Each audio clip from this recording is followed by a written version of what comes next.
Career started back in the 80s for Western Suburbs. How did Terry Lamb get to Western Suburbs? I was a bad Western Suburbs supporter. Yes, I was in the early days. 79, we won the Jersey Fleet Grand Final. Kenny Jennels was the coach. Kenny Jennels comes over to Western Suburbs and asked me to trial for Western Suburbs. They offered me the contract after 3 games and took $5,000 off them and stayed there for 4 years. Had a great time there. John Donald was one of my favourite players. I was disappointed more when I went to West when I found out Tommy was going to Newtown, because I loved Tommy and I would have loved to play with him and Graham O'Grady as well. But great 4 years. Parramatta never beat Western Suburbs at Lickham Oval ever when I was in 4 years or whatever, how long it was. So 13 years. I didn't know that. Well, wow, yeah. So, and we got the wooden spoon in '83, and Parramatta won the comp in '83. They never beat us at Lickham that day either. So it was pretty good for us. Season 83 was a tough one for West, financial dramas. You guys stayed on and survived for another few years, obviously until the merger with West Tigers. Newtown unfortunately went by the by, and one of the great tragedies of rugby league as far as I'm concerned, that Newtown aren't in the top grade. But we'll get to that in some of our other guests. But 83, there would have been probably a different culture in the playing group that season, knowing that you might be playing the last season after such a rich history in the game? Well, we got the wooden spoon for one. Saying that, we had a function at Lickham Oval in late '83, and we had the Riga Rock there, and we had about 5,000 people, and we raised money to pay our players. I signed up with Canterbury because I didn't know the future of Western Suburbs. That year we actually didn't get paid from Western Suburbs, and I waited 3 years to get paid, and 3 years later I got this cheque in the mail from the Maggies. I'd forgotten all about it, to tell you the truth, and they sent me the money. It was great, but it's a great club. I'm disappointed they went to the West Tigers. I thought they could have stood alone. They're one of the richest clubs in New South Wales now, both Ashfield and Campbelltown. What I would do if I was a West supporter, I would be, I'm sorry about the Balmain people, but I'd want Western Suburbs to take over Balmain and take the whole club over. That's what I would do. And I'd move out to Campbelltown and make it out there, because that's the future of rugby league out there. But in '83, we got on so well together. We still had a Mad Monday. I'll tell you a little story with Dallas and Bruiser and all that. We were at Lickham Hotel, Mad Monday. We're all pissed. Dallas is blind, punching the roof. They pulled the coppers came over and they were arresting Dallas. And all us young blokes, Trevor Cogger, Michael Duke, myself, we went outside and let the tyres down on the police cars. So they went out there, put Dallas inside, and they couldn't drive anywhere. So they had to let him out. We went back inside and had a drink. So can you imagine that happening these days? I don't think so. 1984, first season at the Bulldogs. Was it strange going to Lidcombe and those grounds, or for West home games in those days, Arana Park and that sort of thing? Was it strange playing West your first year at Canterbury? All my mates there at Western Suburbs, and I created new mates at Canterbury. For me, I was there to do a job, and I was there to beat Western Suburbs and the team. So we were mates off the field and not mates on the field. So that's what football was like the old days. But you still have a bit of a joke about when you're on the field and things like that. My first game when I was at West, I came up against Olsen Filipano. I was lucky enough to score 2 tries, but we did a little circle around and sitting down, and Roy Masters talking about your opposition, and they go to Warren Boland about his winger stepping off his right foot and pushed him to the sideline trying to take him out. We go to another player, talk about his play. We go to John Donnelly, who's sitting next to me, and he's come up against Kevin Hardwick or someone like that. He said, what I'm going to do, I'm going to bite his nose, I'm going to gouge him, I'm going to kick him, I'm going to punch him as hard as I can. And I'm sitting next to Dallas my first game. They said, Bar, what are you going to do to Olsen Filipano? I said, I'm going to give him to Dallas.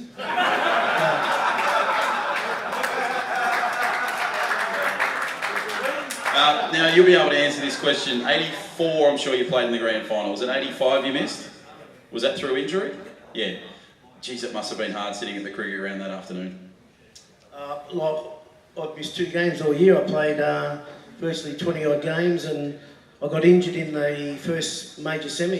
Peter Tunks came over the top and hit me in the leg. I burst a blood vessel in my leg, and I sat on the sideline for the first semi-final. I was okay with that.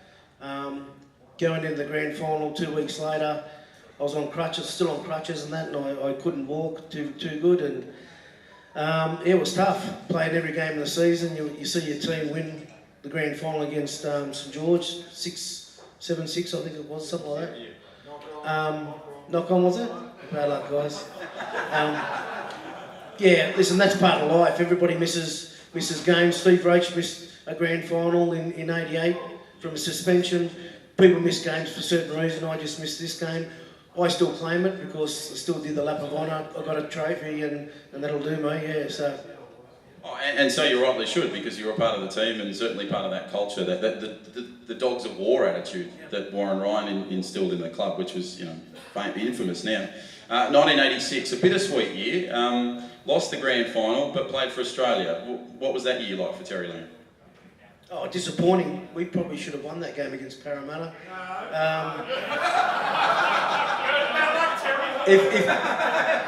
If Buggo didn't go himself on that last tackle, and we had 3-man overlap on the left-hand side, we would have scored a try, but that's the way it is. Kangaroo Tour, probably the best time of my life. Played every game, got to play with the best players in the world. Wally Lewis, played against them against New South Wales and Queensland, didn't really know them. You spend 2.5 months overseas with people, you get to know them, and had great times. I got fined every day at training for spewing, so I drank every night. We partied, seriously partied. Baumaninga had his first child when he was in England. We asked the coach, Donny Fernlow, could we go out and have a beer with him? They said no. So I asked Mao what his favourite drink was. It was Kahlua.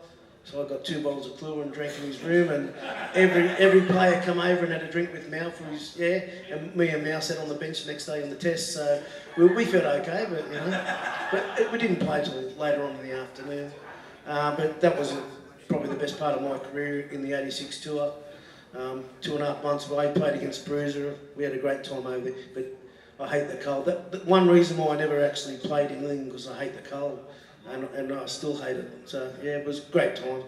Beautiful people, and we were what we were called, unbeatables, invincibles.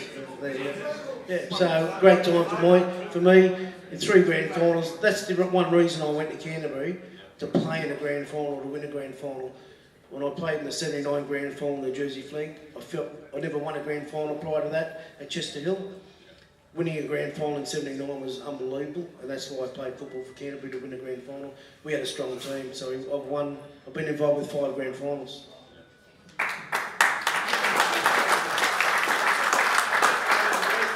And of course, obviously your last one was '95 when you beat Manly at the footy stadium. Yeah, 17-4 it was. Let's go to '88. Now, a lot of people look at this game very differently. If you're a Balmain supporter, you probably think it's the one that got away.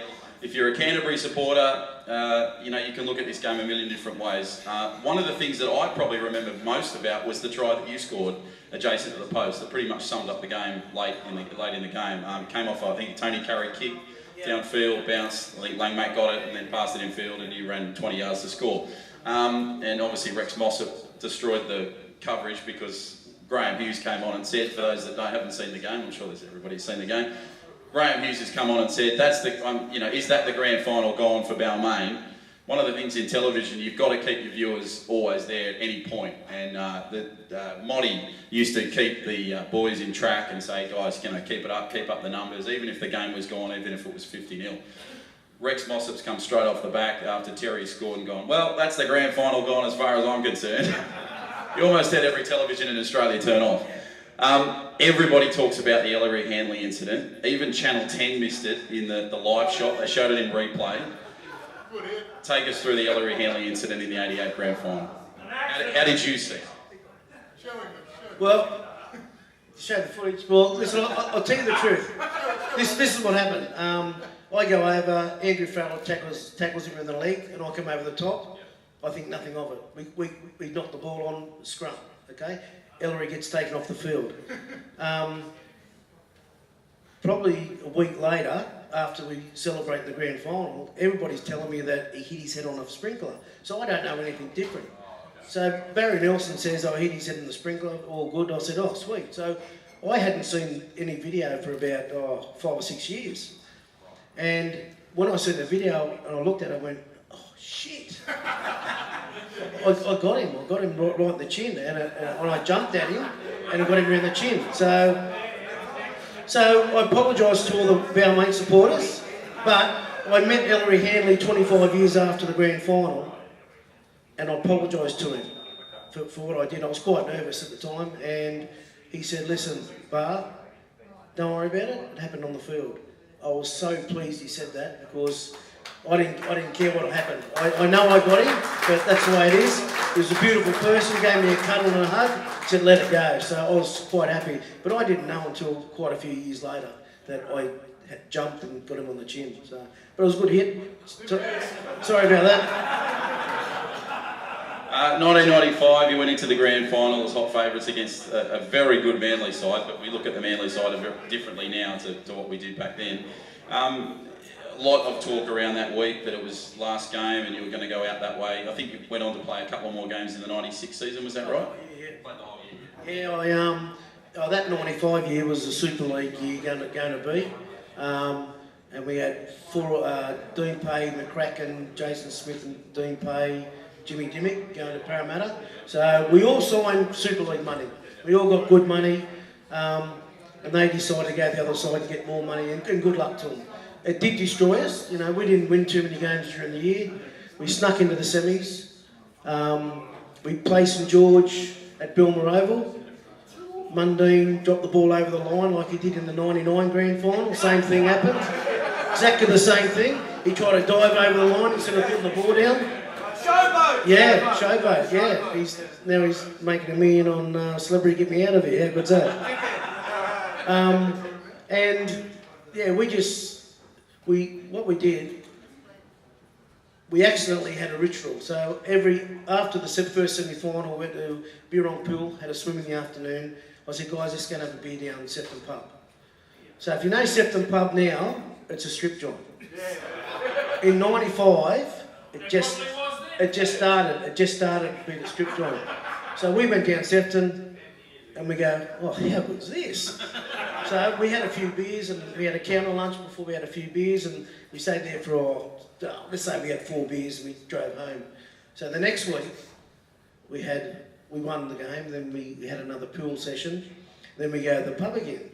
So only half the blokes drove, and we go back to the pub and we have another counter lunch, and we stay there for about 4 or 5 hours. So we did this every single Monday, and it went longer and longer and longer. And the Monday before the grand final, we stayed there until about 8 o'clock at night from a 12 o'clock start. We just enjoyed each other's company. No, we enjoyed each other's company, and sure, having a perv at the strippers, but we really got to know each other. We started talking about, you know, what happened with the contracts, about Super League and all that, and we really bonded together at that stage. And I think even getting on the drink for a little time is very good for people to work out what you're going to do. And you can tell each other that, you know, don't bullshit to each other. And that's how we won the comp. Manly lost 2 games all year, and we were the 3rd game. And they were never in that game, never in that game at all. One of the things that I always used to marvel watching you play on TV and at various different grounds around Sydney and various places was your uncanny ability to back up. Whenever a player would make a break, you were always there, left or right, wherever, but you were always there. Was that something that a coach taught you, or was just something that you wanted to do, or how did that come apart? Because so many people know that as a part of your game. I really don't know where it came from. When I was playing my junior career at Chester Hill, and I was pretty quick, so I was probably one of the quickest players in the competition, being a short ass. But when I played first grade, I tried to read a player's ability, what they could do, step on the right foot, You know, if he's got a strong fend, he'd go down the outside and fend someone off. And so I just followed the ball where the ball went, because I was in the middle of the field, pass it to me centre or a second row, and then I just try to follow the ball.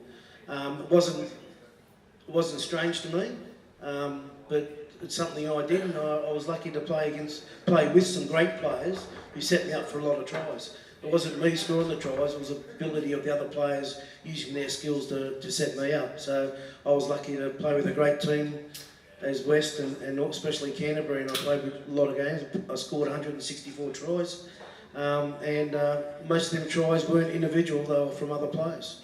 Natural talent.